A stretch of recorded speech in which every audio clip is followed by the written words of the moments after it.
నమస్తే, welcome to four sides TV. Visakha beach రోడ్లో జరగబోయే మిలన్ 2024 వేడుకలకు అన్ని ఏర్పాట్లు పూర్తయ్యాయని విశాఖ డీసీపీ మణికంఠ అన్నారు. పరేడ్ నిర్వహణలో భాగంగా ట్రాఫిక్ ఆంక్షలు విధిస్తున్నామని తెలిపారు. బీచ్ రోడ్ బ్లాక్ చేశామని ప్రజలు గమనించాలని అన్నారు. ఈ నెల 20 నుండి పూర్తి స్థాయిలో రిహార్సల్స్ జరుగుతాయని, 50 దేశాలకు పైగా వీఐపీలు పరేడ్లో పాల్గొంటారని తెలిపారు.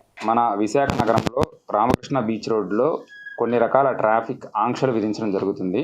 దానిలో భాగంగా ఈ రోజు నుంచి అనగా 17, 18, 19 తారీఖుల్లో ఏదైతే పెరేడ్ జరుగుతుందో మనకి సిటీ పెరేడ్, దానిలో భాగంగా మనము కొన్ని రకాల ఆంక్షలు పెడతాము.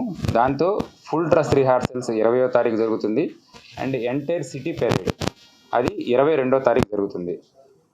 సో దీనిలో ముఖ్యంగా 17, 18, 19వ తారీఖు మధ్యాహ్నం పూట దీనికి రిహార్సల్స్ చేసుకోవడం కోసం ఎంటైర్ ఒక రోడ్డు మొత్తాన్ని, రామకృష్ణ బీచ్ రోడ్డులో ఏదైతే ఉందో మన బీచ్ రోడ్డుకి ఆనుకొని ఉన్న ఒకవైపు భాగాన్ని మొత్తాన్ని అండ్ ఫుట్పాత్ మొత్తాన్ని కూడా ప్రాక్టీస్ కోసం మధ్యాహ్నం 2 నుంచి 6 మధ్యలో బ్లాక్ చేయడం జరుగుతుంది.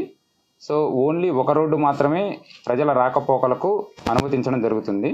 దీంతో పాటు ఆ ఆర్కే బీచ్ ఎంటైర్ స్ట్రెచ్లో కూడా ఎటువంటి వాహనాలు నిలపడానికి అంటే పార్కింగ్ చేసుకోవడానికి ఆ సమయంలో మాత్రం మనం అనుమతించడానికి కుదరదు.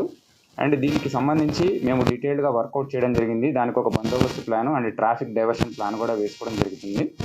అండ్ మనకి ఎంటైర్ ఫుల్ డ్రెస్ రిహార్సల్ ఏవైతే సరే 20వ తారీఖు అండ్ 22వ తారీఖు ఉంటుందో దానికి సంబంధించిన డైవర్షన్ ప్లాన్ మొత్తాన్ని కూడా మేము వర్కౌట్ చేసి ఫర్దర్గా మనం 19వ తారీఖు మరొక ప్రకటన ఇవ్వడం జరుగుతుంది. అండ్ ప్రస్తుతానికి మాత్రం 17, 18, 19కి సంబంధించి ఒక రోడ్డు మొత్తాన్ని మనం బ్లాక్ చేయడం జరుగుతుంది. మరొకటి మనకి విశ్వప్రియ ఫంక్షన్ హాల్ ఉంది. దాని ముందల వాళ్ళు ఒక కల్చరల్ యాక్టివిటీ కండక్ట్ చేస్తున్నారు. దాని ప్రాక్టీస్ కోసం ఒక 10 నిమిషాల పాటు రెండు వైపులా మనకి టు అండ్ ఫ్రో ఏవైతే ఉందో ఆ 2 రోడ్స్ కూడా బ్లాక్ చేయడం జరుగుతుంది. సో ఆ 10 నిమిషాల పాటు మొత్తం రాకపోకలు నిలుపుదల చేస్తాము. బట్ రిమైనింగ్ టైంలో ఒక రోడ్డు మాత్రం రాకపోకలకి అనుమతించడం జరుగుతుంది అండ్ ఒక రోడ్డును మాత్రం మనం నిలుపుదల చేస్తాము.